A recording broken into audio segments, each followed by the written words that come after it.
Ana Castro, los acompañamos en la rotativa del aire. Hoy es el Día Mundial del Turismo. Habíamos estado hablando con Mónica Muñoz Nájar hace unos instantes económicamente cómo se va moviendo o cómo va impulsando justamente el turismo, el mejorar los ingresos económicos a los emprendedores, a los empresarios, al número de empleos que se podría generar. Pero ¿qué más se está haciendo justamente por el turismo en nuestro país? Además, luego de la pandemia tan compleja, tan dura, que golpeó justamente a los emprendedores y a las empresas dedicadas al turismo. Juan Carlos Matthews, ministro de Comercio Exterior y Turismo, está con nosotros. Ministro, muy buenos días.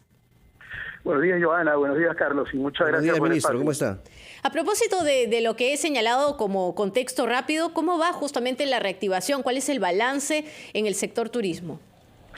A ver, yo diría que primero siempre hay que tener una comparación con respecto al 2019 para tener claras las cifras prepandemia y luego comparaciones que yo suelo hacer con respecto al año previo. Hago esa aclaración para que no crean que muestro cifras con respecto al año previo muy optimistas, porque siempre tengo como referencia las cifras más altas que tuvimos en 2019. Para ponerlo en números, hay que tener claridad primero de que el turismo tiene la siguiente composición. 45% del turismo en el Perú proviene de lo que se llama turismo receptivo, es decir, del exterior hacia el Perú, teniendo como fuentes principales a Chile y a Estados Unidos en ese orden, y luego viene Colombia, Ecuador y otros países, ¿no? En el caso de este turismo receptivo, que vuelvo a repetir, pesa 45%, las cifras prepandemia se acercaban a los 4.4 millones de visitantes. La caída fue dramática, justo lo que tú señalás, Joana, la pandemia hizo que el turismo caiga a cerca de 900.000, que era retroceder prácticamente 30 años en la historia del turismo. Había una recuperación, hacia el año 2022 hemos llegado a 2 millones, y este año estábamos en un escenario moderado, previendo un crecimiento superior al que yo había declarado incluso hace unos 10 días, porque tenemos estimaciones permanentes y estamos acercándonos, con suerte superando los 2.400.000. Eso es una mejora interesante con respecto al año anterior, pero vuelvo a repetir, estamos todavía distantes de los 4.4 millones que teníamos en el 2019. Ahora, con respecto al turismo interno, que pesa 55%, antes de la pandemia teníamos 48 millones de viajes, mide por número de viajes. El año pasado estuvimos en 27 millones de viajes y este año esperamos cerrar superando los 34 millones. Nuevamente, significa un recupero en una coyuntura difícil de cerca de 25% en el turismo interno y cerca de 14% en el turismo receptivo. Es una buena señal de reactivación en un escenario difícil, con desaceleración del mundo, con un crecimiento de la economía peruana que va a estar abordando el 1% escasamente, y con todo el arranque del año que tuvimos con el yacu, con el dengue, con el Guillain-Barré y todas las dificultades. Entonces, esos son los números y esa es la comparación con respecto al año pasado y con respecto al prepandemia, ¿no? Ministro, ¿cómo está? Buenos días. Me quiero referir Carlos, a un tema que lo tocamos más temprano, y es con respecto a la estrategia para el logro de objetivos en cuanto a la recuperación del sector turismo. Actualmente estamos nosotros, los peruanos, agobiados por el tema de la inseguridad. Se han establecido decretos o estados de emergencia. ¿Esta situación puede de alguna manera dificultar que se llegue a una recuperación óptima del sector turismo? ¿Esta situación puede alejar a los turistas del país? A ver, siempre es una preocupación, es totalmente válido lo que señala Carlos, porque cuando estamos en Consejo de Ministros y por la razón que fuera, por seguridad o por temas de salud, se declara emergencia, siempre las consultas desde el exterior es consultas de preocupación. Alguien que quiere venir y dicen emergencia por Guillain-Barré o emergencia por un tema de seguridad, es un tema de preocupación. Obviamente tenemos explicaciones claras, muchas veces se focaliza el tema de inseguridad o el tema sanitario en alguna región en particular. Cuando te hablo de estas estimaciones estamos contemplando todo, incluso la variable niño y cómo afectará a las 7 regiones que van a ser más afectadas, en el norte y en la parte sierra.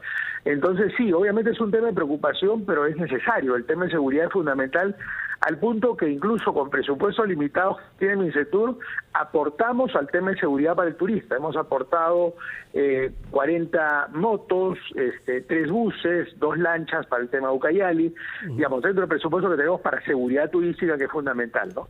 Siempre el turista tiene sensibilidad con respecto al tema de seguridad y es un tema que tenemos que controlarlo y manejarlo bien. Lo que hacemos es traducir esos mensajes de emergencia hacia el lenguaje del turista para que no haya una preocupación exagerada con respecto a un tema que puede estar focalizado en alguna región particular, ¿no? Claro, y justamente lo que usted ha mencionado es 7 regiones que se van a ver más afectadas como consecuencia del fenómeno El Niño. No adelantándonos, pero sí tomando en cuenta lo de los especialistas, lo que se dice hasta el momento. ¿Cuál es, digamos, el trabajo que se está haciendo en estas 7 regiones y cuáles son? Sí, a ver, nosotros no somos primera línea, digamos, con respecto al fenómeno del Niño. Está ahí agricultura, está transportes y comunicaciones, está vivienda, pero se han asignado más de 4.000 millones de soles por primera vez para temas de prevención. Se está haciendo un trabajo bastante acelerado. Yo sé que al principio salían cifras bajas de ejecución y no era era simplemente el compromiso en pago, pero hay delegado, habían obras que ya habían arrancado y que se estaban pagando después, razón por la cual, y ahí nos ayuda mucho la prensa, se está visibilizando el tema, por ejemplo, en Lambayeque, en Piura, en Tumbes, de cómo se ven las obras en marcha con respecto a ese tema de prevención. O sea, si bien nosotros no intervenimos ahí directamente porque son obras físicas que corresponden a los otros ministerios, estamos permanentemente al tanto. Todas las semanas en el Consejo se tocan los avances de prevención con respecto al niño, y a nosotros obviamente nos preocupa desde el punto de vista del flujo de turistas, ¿no? Ministro, y afectación también a productos de exportación, evidentemente, ¿no? Claro. Ministro, quería aprovechar la oportunidad, permítame tocar otro tema, y se lo pregunto a usted como integrante del Poder Ejecutivo, integrante del gabinete. Ayer hemos escuchado al premier Otárola en Perumín manifestar que el proyecto Tía María no está en la agenda del gobierno. Un día antes, el ministro de Energía dijo que sí iba. Entonces, ¿por qué se presentan estas contradicciones en el Poder Ejecutivo? Esta falta de coordinación. Hay quienes consideran que esto inclusive hasta podría generar un impacto negativo en los inversionistas. ¿Qué es lo que está pasando, ministro, en este tema en el Ejecutivo? A ver, yo lo que te diría, porque he escuchado un poco las expresiones, o sea, lo que el ministro Oscar Vera era la relevancia, el peso. Evidentemente es un proyecto importante y tiene un aporte importante para el país. La preocupación del premier es válida en el sentido de decir, no lo podemos declarar en agenda del gobierno, entre tanto el tema social no esté resuelto. Entonces suena una contradicción, pero en realidad no lo es, en el sentido que el proyecto importante es, minería es un sector sin duda relevante. Yo lo veo incluso desde el comercio exterior, 60% de lo que produce exporta son minerales. O sea, no podríamos conocer que cada proyecto es importante. Perdón, sí. Está bien. No podemos negar que Tía María es un proyecto importante. Para mí la contradicción, y no sé si usted lo considera igual, va en el sentido de la declaración de ambos ministros, que va en contradicción, reitero. Sí, digamos, de repente no fue muy claro un poco la expresión en el caso del ministro de Energía y Minas. Yo entiendo que, porque yo lo he visto haciendo las exposiciones sobre el tema, lo considera dentro de uno de los proyectos relevantes en el país, y quiso destacar un poco la importancia que la tiene sin duda. Incluso nosotros hacemos cálculo en cada proyecto de cuánto empleo directo e indirecto en tributación, o sea, es importante. Lo que aclaró el premier es que, aún siendo importante, es fundamental primero tener el tema social resuelto, y por eso él no lo considera en agenda. Entonces, digamos, yo no lo entendería como una contradicción, sino, digamos, un tema a aclarar, y creo que tú lo estás poniendo en mesa con claridad, porque, digamos, yo lo que permite decir es que es un proyecto importante, pero se necesita resolver. O sea, acuérdate que en el país tenemos más de 200 conflictos sociales, muchos con temas medioambientales, muchos ligados a la minería, y claramente es una traba para que un proyecto se pueda declarar como parte de la agenda inmediata en el gobierno. Pero digamos, ¿existe una buena coordinación en el gabinete de ministros? ¿O cómo podríamos leer los ciudadanos, más allá de los periodistas, ¿no? El ciudadano de a pie, este tipo de declaraciones que terminan siendo contradictorias, y nos ponemos, por supuesto, en el lugar también de las personas de las comunidades que en estos momentos están en conflicto? Dirán, bueno, nos ofrecen sí, Giovanna, y nos dicen que sí, y luego nos señalan que no. Sí, estoy de acuerdo, Giovanni y Carlos, de acuerdo que hay que afinar siempre las expresiones, sobre todo de cara a eventos públicos y medio de prensa. Sí te digo, todas las semanas tenemos los consejos, todas las semanas que se hacen las presentaciones, incluso sectores que no tienen que ver directamente con el tema intervienen. Yo sí creo que hay claridad. A veces la vorágine es tan grande, a mí mismo yo puedo plantear tal proyecto Choque Equidad, y de repente se han supeditado tal o cual cosa, y suena alguna contradicción si hay una entrevista a alguien del propio Ejecutivo, ¿no? Claro, hay que ser más claros al respecto. Lo que pasa es que también recuerdo un ejemplo hace muy poco. El jefe del Gabinete de Ministros dijo, sí, podríamos establecer un plan Bukele aquí en nuestro país. Luego salió la presidenta a decir, no podemos ir en esa línea, y finalmente tuvimos el plan Boluarte. Entonces, Sí, sí sí, genera, del que no se genera sabe esa nada hasta ahora. sensación extraña. Sí, a pesar de que se ha previsto, claro, porque creo que al momento...